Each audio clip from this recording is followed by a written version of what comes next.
Hey guys, Diane here with the Green Eyed Monster Review, and today I'm going to be doing kind of like a rapid fire review of my recent reads, just letting you know what's been going on. So hit that like and subscribe button, leave me a comment, and we'll get into it.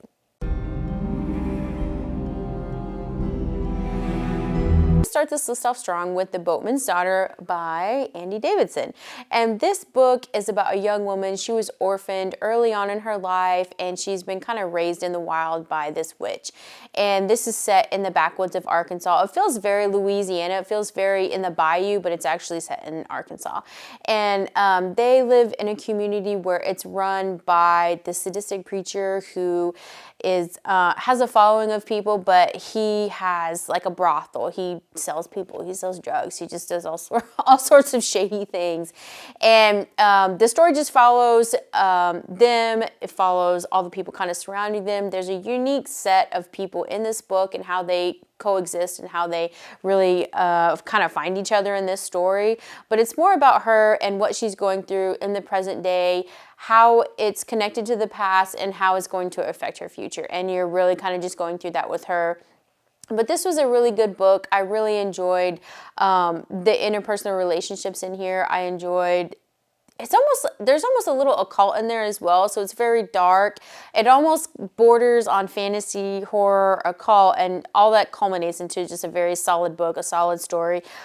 Star-wise, I would probably give this 8 stars. It was a solid book. I really enjoyed it. This is something that I would recommend to anybody who's almost in a reading slump. It was so easy to get through, and it's just one of those books that really just kind of keeps you going, keeps you guessing, keeps you wanting to get through the book. And then we have The Haunted by Bentley Little. And if you couldn't tell by the title, this is about a haunted house set in California. And I'm not a big fan of California for whatever reason. I'm not a big fan. Like when I think of a haunted house, I think of like a dark, Victorian house set in the woods somewhere, or like a creepy cabin in West Virginia, something like that.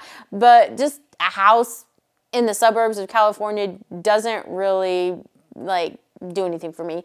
But this is about a family. They move into this haunted house, and there's something off about the neighborhood. There's something off, obviously, about the house and everyone in it and surrounding it. There was some unique aspects to this book. There's something about Bentley Little books that are so addictive to me, and I just rushed through them. This I read in like 2 days, and I think it was like 12 hours or something like that on my library app. And it is enjoyable, but on the other hand, there's also something that's kind of missing, and I'm not really sure what it is. I'm not really sure why there's like a disconnect between me and Bentley Little for some reason, but I would probably give this more of a 7. It's not something I'm really going to rush to really recommend to someone, but I did enjoy it. It is very entertaining. He is a good writer, and his books are solid, but like I said, there's just something there for me that is kind of missing, and I can't maybe it's the place. Maybe it's where it's set, the setting. Maybe that's what it is. But who knows what it is.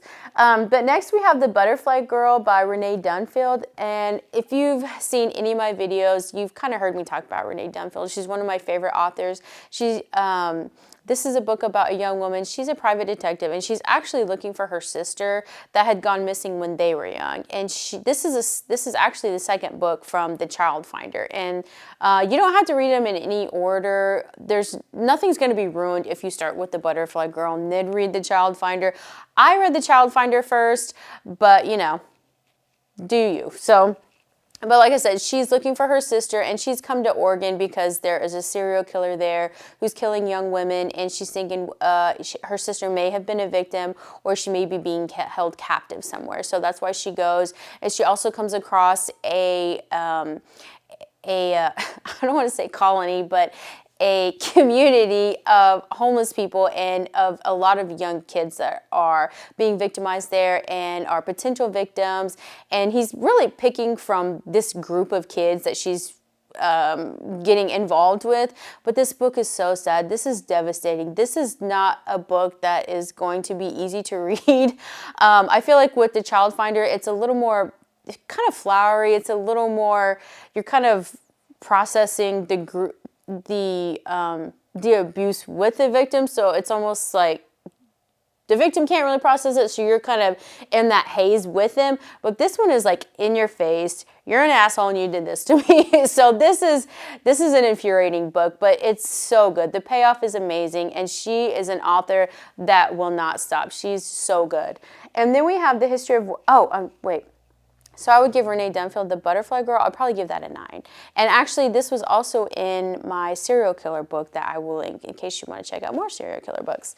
Okay, so for real, now we're moving on to The History of Wild Places by Shay Earnshaw. And this book has a really cool cover. It sounded really good. This is about a guy, he is a private detective, and he's been hired by this woman's family to find her. She went missing in the woods somewhere. She's an author. They thought maybe she was trying to get some information about a book that she was writing, and she goes missing. And then he goes missing as he's searching for her. This book was a little more middle of the road. It was almost, it wasn't boring, but it wasn't super entertaining either. I went through it fairly quickly just because I wanted it to be over. And I don't mean to say that in a negative way. I know it sounds negative, but this one was just a little hard to kind of do a review on, just because there were aspects that I did enjoy of it, but it was almost kind of a letdown. I was kind of hoping for a little more of a sinister plot, maybe some folk horror in there, which I didn't get. And there's also a movie that follows this exact, almost to the, well, not to the T, but it's very similar to this. And that's all I could really think about was the movie. I mean, they're not connected in any way that I know of, but they're so similar that really all I could think about was the movie and how much more I liked the movie. But there was really well written. The characters were well-rounded. I didn't really get a real sense of authenticity with their relationships within each other, but you know, it's just okay. I'd probably give this maybe a 6 or 7, somewhere around there. I guess I'll go with a 7. And then last but not least, we have Newborn by Augustine Mays. And this was actually sent to me by the author that actually reached out to me and sent me their book. I was so flattered. I thought that was amazing. That's awesome. But this is a book about two young boys, and they're kind of playing by the river one day, and they find a dead newborn. And the story just follows kind of how the child had gotten there. It follows the lives of all the people surrounding what has happened. And this is a very, very descriptive, a very dark book. It's very flowery. It's very almost literary, and that's not always necessarily my thing, but if you're looking for something that's a little more poetic and realistically told, I think that this would probably be something that you would enjoy. This is not going to be a book I'm going to forget.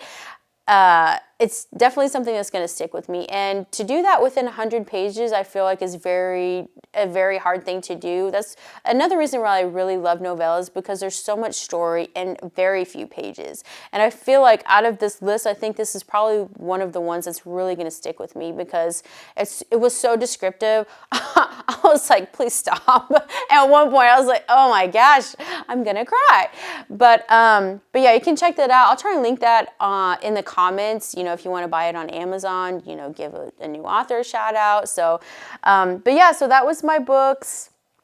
Oh, actually, I need to rate that. So I would give Newborn, I would give that a 7, a strong 7. But yeah, that's what I've read recently. I have another recent read I was going to throw in here, but it's more fantasy, and I'm trying to leave that with me and my husband have a video of our fantasy recommendations, more his fantasy recommendations, but I will link that in the comment below. So, you know, hit that like and subscribe button. Let me know in the comments if you're interested in reading any of these books, or if you have read them, or if you have any other recommendations for me, and we'll see you next time.